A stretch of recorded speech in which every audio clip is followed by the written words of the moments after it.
Hi everyone, I'm Jessie. I am the master trainer for iHeartDogs.com. This is Henry. Henry is going to be showing you guys today what to do if your puppy steals something it's not supposed to have and how to get your puppy to drop that item. So this is very, very common, classic problem with new puppy owners. So they have something laying around the house, their puppy grabs it, and a game of chase ensues where you're chasing your puppy around the house and you have to catch your puppy and pry that thing out of their mouth in order for them to drop it.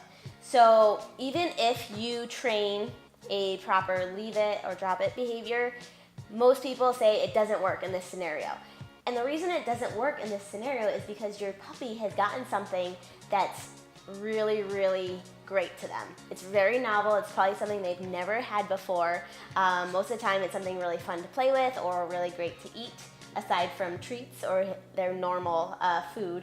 And so this is why your dog won't leave it or drop it, because you don't have anything that's better than that, because that's so novel. So the solution to this issue is you gotta find something better than what they have. This is classic dog behavior. Your dog will do whatever is the most rewarding thing for them in each and every scenario. So if Henry steals something and I only have a kibble or a pat on the head to say good job for leaving that, he's never ever gonna leave that bagel or that toy or that sock that he's stolen. So you need to have something more reinforcing than what they have. And this not necessarily has to happen for the rest of your life, but while you're getting that behavior down pat, you have to have something more rewarding. So what we're gonna do is set up a scenario where Henry's gonna find some goodies to steal, and then I'm going to go ahead and reward him with some treats, and with some play and with some fun. So Henry really likes attention as well, and so what you want to do with your dog is find whatever is the most reinforcing thing and use all of those tools in your toolbox for this behavior, because this is a huge behavior. This is a really big safety behavior if your dog has gotten into something that it's really not supposed to have. So you definitely need to have this behavior really solid, because it could definitely save your dog's life. So what it's going to look like and what we're going to simulate is Henry steals something.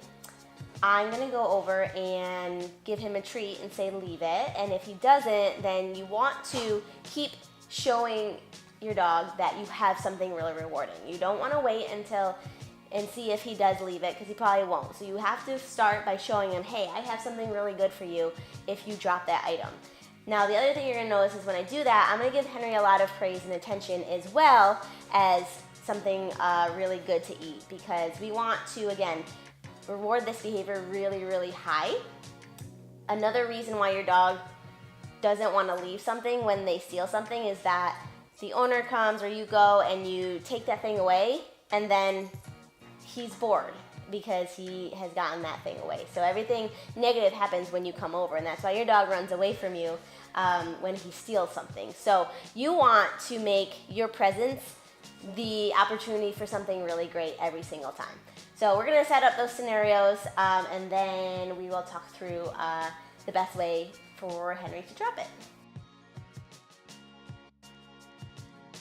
So when your dog steals something, you want to have treats available, and you want to slowly walk over to your dog. You don't want to chase your dog. You don't want to yell its name, because then your dog is going to start running away from you. So you just want to calmly walk up to your dog and say that word leave it as many times as you can, or until he does leave that, and then you're going to reward him with a whole bunch of treats and a whole bunch of attention.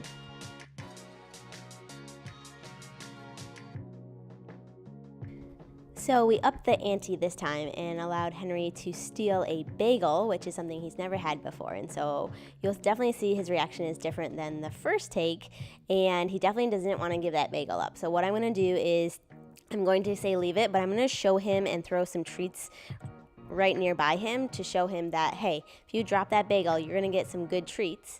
But what I'm also going to do is, if he drops that bagel, I'm going to give him a piece of that bagel. So he learns that just because I dropped it doesn't mean that necessarily it's going to go away forever.